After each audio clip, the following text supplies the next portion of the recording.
नमस्कार दोस्तों।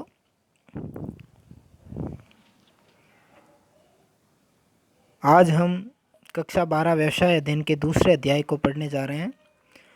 पिछले दो वीडियो में अपन ने अध्याय 1 को पढ़ा था, जो आपको काफ़ी समझ में आया होगा, आपको पसंद भी आया होगा। आज हम कक्षा 12 व्यवसाय अध्ययन राजस्थान बोर्ड के दूसरे अध्याय को, राजस्थान बोर्ड के जो ओल्ड बोर्ड सिलेबस था उसका दूसरा अध्याय पढ़ेंगे। प्रबंध की प्रक्रिया, प्रबंध के कार्य, प्रबंध की भूमिका एवं स्तर, प्रबंध के स्तर को पढ़ेंगे। तो जारी करते हैं अपन आगे। प्रबंध प्रक्रिया का अर्थ क्या होता है? मैनेजमेंट प्रोसेस क्या होता है दोस्तों? प्रबंध को एक प्रक्रिया बताया गया है, मैनेजमेंट को एक प्रोसेस बताया है। कैसे?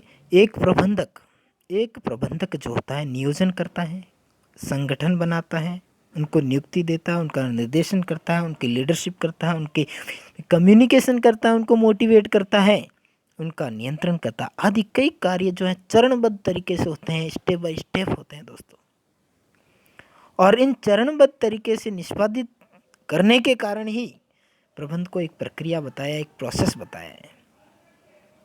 अतः इसे ही सामूहिक रूप से अपन क्या कहते हैं? प्रबंध प्रक्रिया, प्रबंध के प्रतिरूप, मैनेजमेंट मॉडल भी कहते हैं इसको।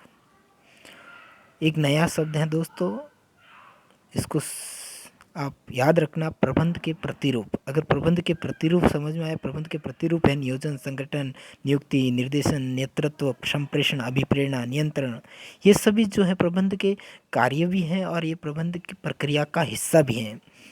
नियोजन करेंगे, फिर उसको संगठन में बनाएंगे। नियोजन जो किया जा रहा है उसका संगठन बनाया जाएगा, संगठन नियुक्तियाँ दी जाएगी, नियुक्तियाँ देके उनको निर्देशित किया जाता है, निर्देश को नेतृत्व किया जाता है, उनके बीच में कम्युनिकेशन किया जाता है, उनको कार्य करने के लिए मोटिवेट किया जाता है और उसके बाद में उनकी कंट्रोलिंग, नियंत्रण किया जाता है उनको। ठीक है ना? और ये सभी कार्यों को अपन आगे आने वाले अध्यायों में बखूबी पढ़ेंगे। अब प्रबंध प्रक्रिया की विशेषताएं क्या है? प्रबंध एक प्रक्रिया है, ऐसा अपन ने समझा। प्रबंध प्रक्रिया की विशेषताएं क्या है ये समझते हैं। प्रबंध प्रक्रिया एक गतिशील एवं निरंतर कार्य है। प्रबंध प्रक्रिया एक मानवीय कार्य है, मानव द्वारा किया जाने वाला। प्रबंध प्रक्रिया एक सामाजिक क्रिया है, यह एक सार्वभौमिक प्रक्रिया है। प्रबंध प्रक्रिया भी सभी जगह अपनाई जाती है। प्रबंध प्रक्रिया के चरणों को पढ़ेंगे। विभिन्न विद्वानों ने अलग अलग तरीके से बताए, प्रबंध प्रक्रिया के चरण बताए। राल्फ डेविस ने नियोजन, संगठन, नियंत्रण जो है प्रबंध प्रक्रिया के चरण बताए हैं, प्रबंध के कार्य बताए हैं। फिर कुंट्स और डोनेल ने नियोजन, संगठन, नियुक्ति, निर्देशन, नियंत्रण, इनको प्रबंध के चरण या प्रबंध की प्रक्रिया के चरण या प्रबंध के कार्यों को बताए हैं। हेनरी फैयल को याद रखना दोस्तों, हेनरी फैयल के अनुसार प्रबंध के कार्य कितने हैं? 1, 2, 3, 4 और 5 है। कितने हैं? 5 कार्य। हेनरी फैयल के अनुसार प्रबंध के 5 कार्य बताए हैं, जिसमें नियोजन, संगठन, आदेश, समन्वय और नियंत्रण को सम्मिलित किया जाता है। इनको अपन आदेश को आप निर्देश पढ़ सकते हैं या निर्देश, है ना? नियोजन, संगठन, निर्देश, नियंत्रण और समन्वय, ये जो है हेनरी फैयल द्वारा बताए गए कार्य हैं। विभिन्न विद्वानों के अनुसार प्रबंध के कई कार्य बताए, जिन्हें अध्ययन की दृष्टि से 2 भागों में विभाजित किया जाता है, प्रमुख कार्य और सहायक कार्य। प्रमुख कार्य नियोजन, संगठन, निर्देशन और नियंत्रण और समन्वय। नियोजन, संगठन, निर्देशन, नियंत्रण और समन्वय, ये प्रमुख कार्य। हालांकि समन्वय को प्रबंध का कार्य नहीं माना है। समन्वय जो है प्रबंध का सार है, जो आगे अपन पढ़ेंगे। ठीक है ना? समन्वय को प्रबंध का सार माना गया है। कार्य तो 4 ही होते हैं, नियोजन, संगठन, निर्देशन और नियंत्रण। फिर सहायक कार्य होते हैं निर्णय लेना, ये भी प्रबंधक के कार्य होता है। नियुक्ति करना, नवाचार करना, नव परिवर्तन करना, संप्रेषण, कम्युनिकेशन करना, प्रतिनिधित्व करना, ये सहायक कार्यों में, प्रबंध के कार्यों में आते हैं। प्रमुख कार्यों को पढ़ते हैं, अलग अलग थोड़ा डिटेल में पढ़ते हैं इनको। नियोजन करना, किसी भी लक्ष्य की प्राप्ति के लिए किए जाने वाले कार्यों की रूपरेखा ही नियोजन है। प्लानिंग क्या होती है दोस्तों? कोई भी लक्ष्य है उसको प्राप्त करना है, कोई भी लक्ष्य है उसको प्राप्त करना है, तो उस लक्ष्य को प्राप्त करने के लिए अपन एक रूपरेखा तैयार करते हैं, उसको नोट डाउन करते हैं, लिखते हैं कि इस कार्य को, इस लक्ष्य को किस तरीके से प्राप्त किया जाएगा। उस रूपरेखा को अपन नियोजन कहते हैं। जो प्लानिंग कर रहे हैं उसको अपन नियोजन कहते हैं। नियोजन के प्रमुख घटक हैं उद्देश्य। नियोजन में क्या क्या चीज़ें सम्मिलित होती हैं, नियोजन करने का उद्देश्य क्या है, उसकी नीतियाँ क्या है, नियोजन जो नियोजन किया जा रहा है उसकी कार्य विद्या क्या होगी, उसकी प्रविधियाँ क्या है, उसके नियम क्या है, आदि जो प्रमुख घटक नियोजन के होते हैं। फिर दोस्तों दूसरा कार्य होता है प्रबंध का संगठन। यह प्रबंध प्रक्रिया का महत्वपूर्ण कार्य है। संस्था के उद्देश्यों की प्राप्ति हेतु जो क्रियाएं की जानी है उनका निर्धारण करना, उन कार्यों का विभाजन व वर्गीकरण करना, उस कार्य को करने हेतु योग्य व्यक्तियों की योग्यता का निर्धारण करना, अधिकार व दायित्व का तय करना, कर्मचारियों के आपसी संबंध निर्धारित करना, समान कार्यों का विभागीकरण करना इत्यादि कार्य हेतु संगठन संरचना प्रबंधक को करनी पड़ती है। संगठन की सफलता एवं स्थायित्व उसके संगठन की संरचना एवं कार्य पर निर्भर करता है। इसलिए संगठन को मानव शरीर में स्थित मेरुदंड के समकक्ष माना गया। इस लाइन को मैंने बोल्ड किया दोस्तों, प्रश्न आ सकता है कि प्रबंध में किस कार्य को मानव शरीर में स्थित मेरुदंड के समान माना गया है, तो संगठन को जो मेरुदंड के समान माना गया है। संगठन जो है मानव शरीर में स्थित मेरुदंड के समकक्ष होता है। फिर निर्देशन। प्रबंधक द्वारा अपने कर्मचारियों को यह बताया जाता है कि किसी भी कार्य को करने के लिए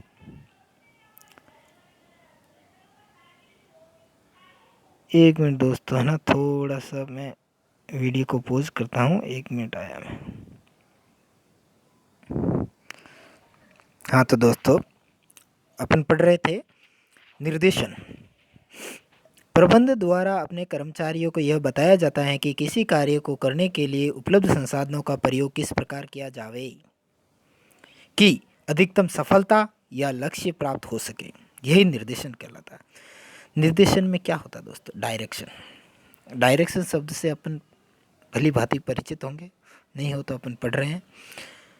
किसी भी व्यक्ति को यह बताया जाता है किसी कार्य को किस तरीके से करना है और उस कार्य को किस तरीके से करना है कि भाई उसको अच्छे ढंग से किया जा सकेगा, उससे अच्छे जो रिजल्ट्स प्राप्त हो सकेंगे अपनेंगे और कम समय में अच्छे रिजल्ट प्राप्त होंगे, गुणवत्ता युक्त रिजल्ट प्राप्त होंगे। इस तरह के निर्देश देना, इस तरह के डायरेक्शन देना जो एक प्रबंध का कार्य होता है, जो डायरेक्शन वो अपने कर्मचारियों को देता है। निर्देशन के भी कुछ घटक होते हैं, महत्वपूर्ण घटक हैं, वो होते हैं अनुशासन, आदेश निर्देश, अधिकारों का भारार्पण, संप्रेषण, अभिप्रेरण, नेतृत्व, पर्यवेक्षण इत्यादि।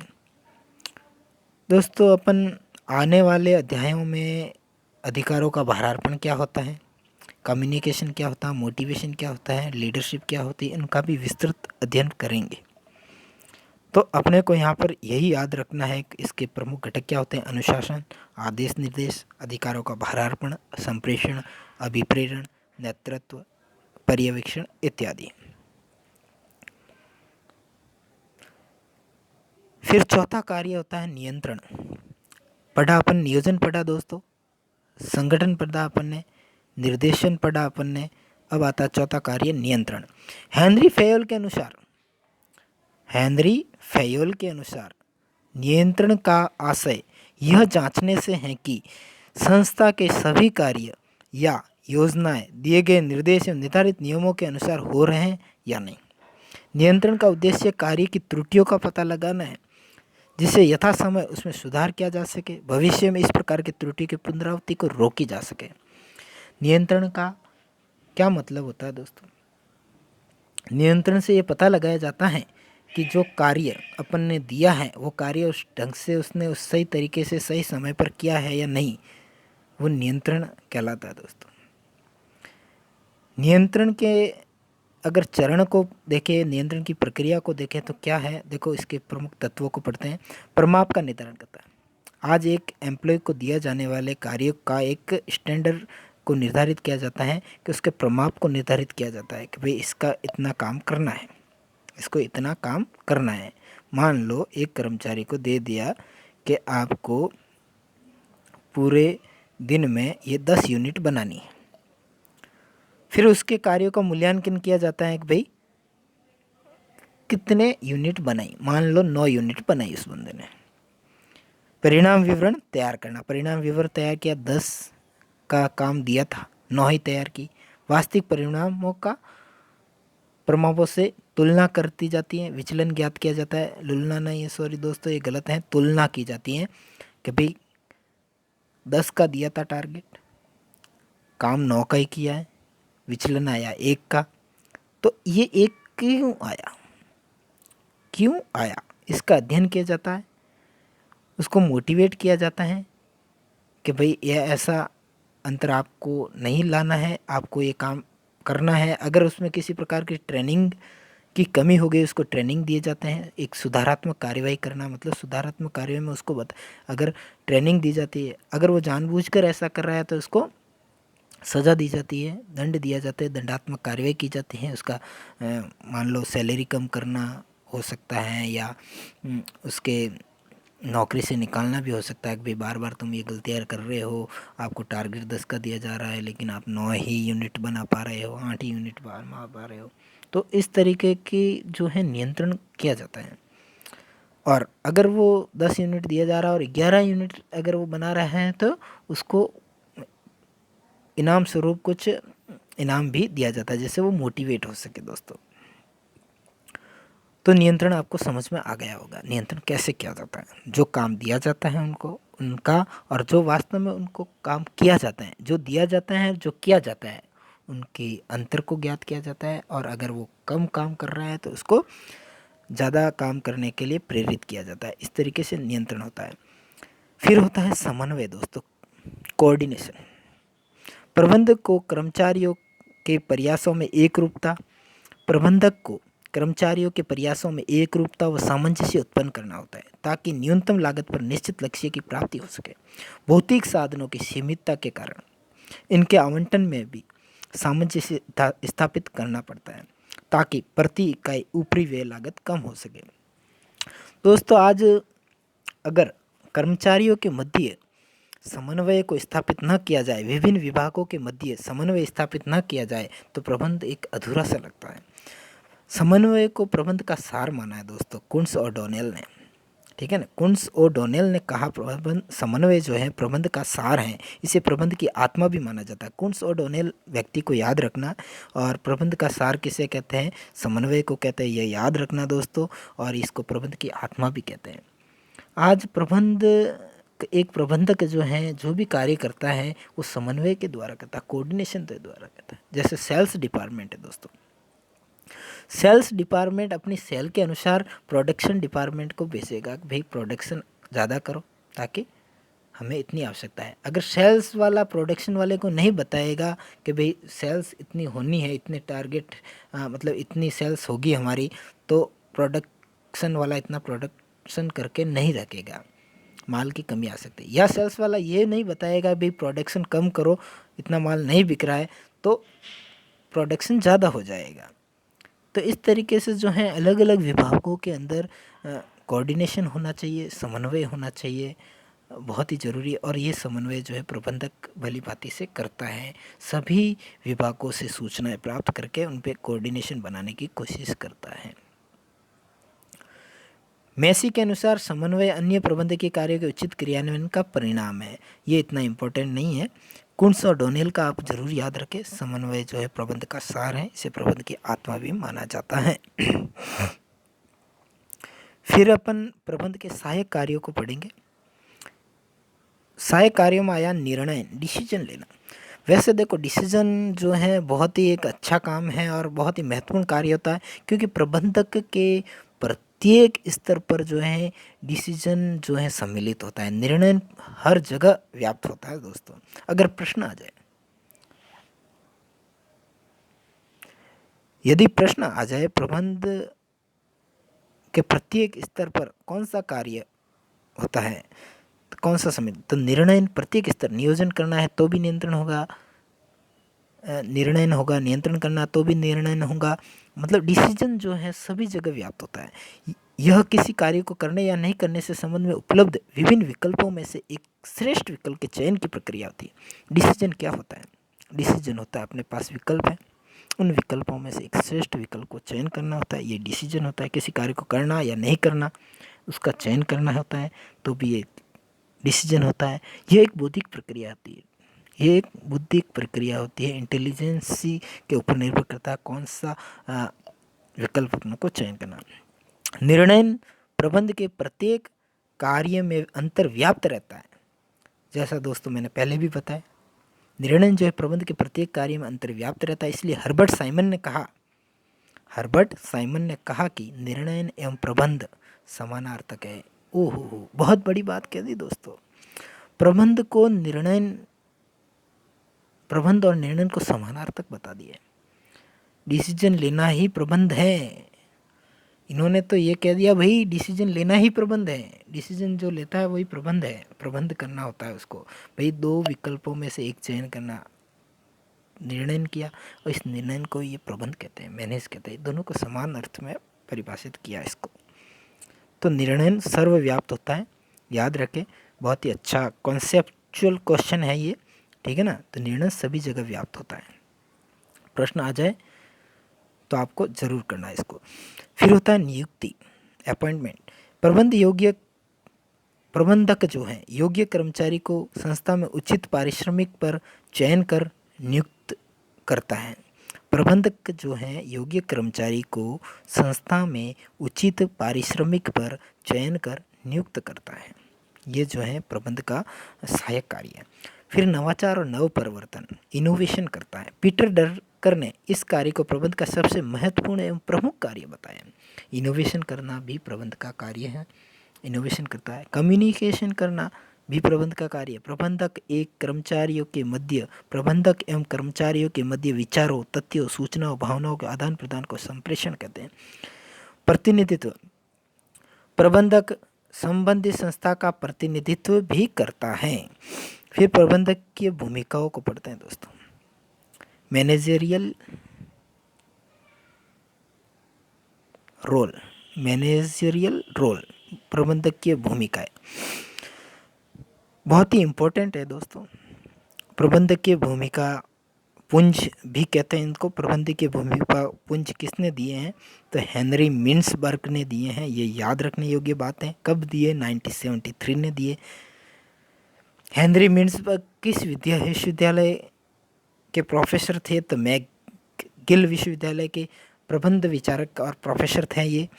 याद रखना, बहुत ही अच्छी चीज़ है ये दोस्तों, ये प्रश्न आने लायक हैं। क्या प्रबंधकीय भूमिका पुंज जिसे बोलते हैं, प्रबंधकीय भूमिका पुंज किसने दिए? हेनरी मिन्सबर्ग ने दिए। कब दिए? 1973 में दिए। कितने दिए? 10 दिए। और इन्होंने कितनी बड़ी 5 बड़ी औद्योगिक कंपनियों के उच्च स्तरीय प्रबंधकों पर जो है शोध किया था, उन पर दिए। ये याद रखना। सन 1973 में मैकगिल विश्वविद्यालय के प्रबंध विचारक प्रोफेसर हेनरी मिन्सबर्ग ने 5 बड़ी औद्योगिक कंपनियों के उच्च स्तरीय प्रबंधकों, जो सीईओज होते हैं, उनके मुख्य कार्यकारी अधिकारी होते हैं, उनकी क्रियाओं, उनके व्यवहार का अध्ययन किया और प्रबंधकों की 10 भूमिका बताई, जिससे इन्होंने कितने भागों में बांटा? 3 भागों में बांटा। याद रखना है दोस्तों, प्रबंधकीय भूमिका पुंज हेनरी मिन्सबर्ग ने दिए, जो मैकगिल विश्वविद्यालय के प्रबंध विचारक एवं प्रोफेसर थे, 1973 में दिए। प्रबंधकीय भूमिका पुंज को 3 भागों में बांटा है। अंतर्व्यक्तिक भूमिकाएं होती हैं, सूचनात्मक भूमिकाएं होती हैं, निर्णयात्मक भूमिका। अंतर्व्यक्तिक इंटरपर्सनल भूमिका, मुखिया की भूमिका मुखिया की भूमिका एक प्रबंधक मुखिया के रूप में होता है, एक संस्था के मुखिया की भूमिका निभाता है। नायक या नेता की भूमिका प्रबंधक एक नेता के रूप में होता है। संपर्क अधिकारी की भूमिका, प्रबंध संपर्क लाइजनिंग ऑफिसर के रूप में काम करता है। दूसरी भूमिका होती है सूचनात्मक भूमिका। प्रबोधक या निरीक्षक की भूमिका होती है इसकी, प्रसारक या प्रचारक की भूमिका होती है, प्रवक्ता की भूमिका होती है, तीसरी होती है निर्णयात्मक भूमिकाएं, साहसी या उद्यमी की भूमिका होती है इनकी, अशांति या उपद्रव निवारक संकट मोचक की भूमिका है। दोस्तों कोई संकट आ जाए अगर संस्था पर, किसी प्रकार की हानि हो जाए, किसी प्रकार का संकट हो जाए, तो संकट मोचक की भूमिका भी एक प्रबंधक को माना है। एक प्रबंधक अपने अच्छे निर्णय द्वारा उस संकट को टाल सकता है। प्रबंधक एक अच्छे निर्णय द्वारा प्रबंध जो है संकट को टाल सकता है। संसाधन वितरक की भूमिका होती है दोस्तों। आज इसके पास बहुत सारे रिसोर्सेज होते हैं मैनेजमेंट के पास। अब मैनेजमेंट कौन से संसाधन किसको कितने देने हैं, तो उस संसाधनों को वितरण करने की भूमिका भी इसके पास रहती है। मध्यस्थ या वार्ताकार की भूमिका भी इसकी रहती है। तो ये 10 भूमिकाएं होती हैं, आपको इनको याद करना है। और अंतर्व्यक्तिक भूमिकाएं कौन सी होती है ये याद रखनी है आपको, सूचनात्मक भूमिकाएं कौन सी होती है ये याद रखनी है, निर्णयात्मक भूमिकाएं कौन सी होती है ये याद रखनी है, प्रबंधक की भूमिका पुंज जिसे बोलते हैं ये किसने दिए हैं, हेनरी मिर्सबर्ग ने दिए हैं। इनके कितने हैं, ये 10 हैं। कब दिए, 1973 में दिए। याद रखने योग्य बात है, इनको मैंने वापस रिवाइज भी करवा दिया है आपको, तो ध्यान रखें। ये एक नोट के अंदर हो तो प्रबंधक को संगठन का स्नायु केंद्र माना जाता है, इसको याद रखना है दोस्तों ना। प्रबंधक को संगठन का स्नायु केंद्र माना जाता है। जब भी प्रश्न आ जाए ऐसा, पहले मेरुदंड का अपन ने बताया था, संगठन को मेरुदंड माना जाता है, और प्रबंधक जो मैनेजर को जो है संगठन का स्नायु केंद्र माना जाता है। अब आज एक कोई संगठन है, उसका स्नायु केंद्र किसे माना जाता है, प्रबंधक को माना जाता है। याद रखने योग्य बातें ये छोटी बातें जो होती हैं, यही जो छोटी बातें होती है आपके प्रतियोगी परीक्षाओं में काम आती है। प्रतियोगी परीक्षाओं में जो है इतनी ज़्यादा थ्योरी नहीं आती, कंसेप्चुअल क्वेश्चन आते हैं, या फिर बिल्कुल ही तथ्यात्मक क्वेश्चन को दिया जाता है, ताकि उन तथ्य अगर आपको याद रहते हैं तो आप उस प्रश्न को आसानी से कर सकते हैं दोस्तों। तो जैसा भी अपन ने इसमें पढ़े हैं, प्रबंध की भूमिका पुंज किसने दिए, हेनरी मिन्सबर्ग ने दिए 10 दिए। कब दिए, 1973 में दिए। उसी प्रकार एक प्रबंधक को संगठन का स्नायु केंद्र माना जाता है, ये है। तो ये कुछ प्रश्न होते हैं जो बहुत ही महत्वपूर्ण प्रश्न है दोस्तों। आगे चलते हैं अपन। हेनरी मिन्सबर्ग के शोध अध्ययन की मान्यताएं क्या थी। जो हेनरी मिन्सबर्ग ने ये अध्ययन किया दोस्तों, उसकी मान्यताओं को पढ़ रहे हैं। प्रबंधकों को संस्था में उच्च पद स्थिति और अधिकार सत्ता प्राप्त होती है। हेनरी मिन्सबर्ग ने कहा दोस्तों, या मतलब माना दोस्तों, प्रबंधकों को, जो भी मैनेजर्स होते हैं संस्था में, एक कंपनी में उच्च पद पर बैठा होता है और कुछ अधिकार सत्ता प्राप्त होती है। उनको कुछ अधिकार होते हैं, वो प्राप्त होते हैं। आधिकारिक शक्ति या सत्ता एवं उच्च पद की स्थिति उन्हें अधीनस्थों और सहकर्मियों के साथ लोक व्यवहार के कारण अंतर्व्यक्ति संबंधों का निर्माण करने में सहायता प्रदान करती है। जो उनको अधिकार मिलते हैं, जो सत्ता मिलती है, जो शक्ति उनको प्रदान होती है, उससे ही वो कार्य करवाता है दोस्तों। किससे, सहकर्मियों से, अधीनस्थों से। प्रबंधकों की संस्था में उच्च पद स्थिति एवं अधीनस्थों से अंतर्व्यक्तिक संबंध संगठन व लोक व्यवहारों में प्रबंधकों की कई भूमिका उत्पन्न करता है। ये मान्यताएं थी, याद रखने की कोई आवश्यकता नहीं। पढ़ना था, पढ़ लिया, छोड़ दो, भूल जाओ। प्रबंधकीय पदानुक्रम समझने योग्य बातें, थोड़ा याद कर लेते हैं। याद तो क्या करना, पढ़ लेते हैं। संगठन संरचना में विभिन्न स्तर होते हैं जो प्रबंधकों के बीच आदेश संप्रेषण श्रृंखला निर्माण करते हैं तथा उनके बीच लंबवत एवं सीधी रेखा संबंधों को बताते हैं। ये प्रबंधकीय पदानुक्रम बताते हैं। मैनेजरियल हिरार्की शब्द भी बोल सकते हैं इनको।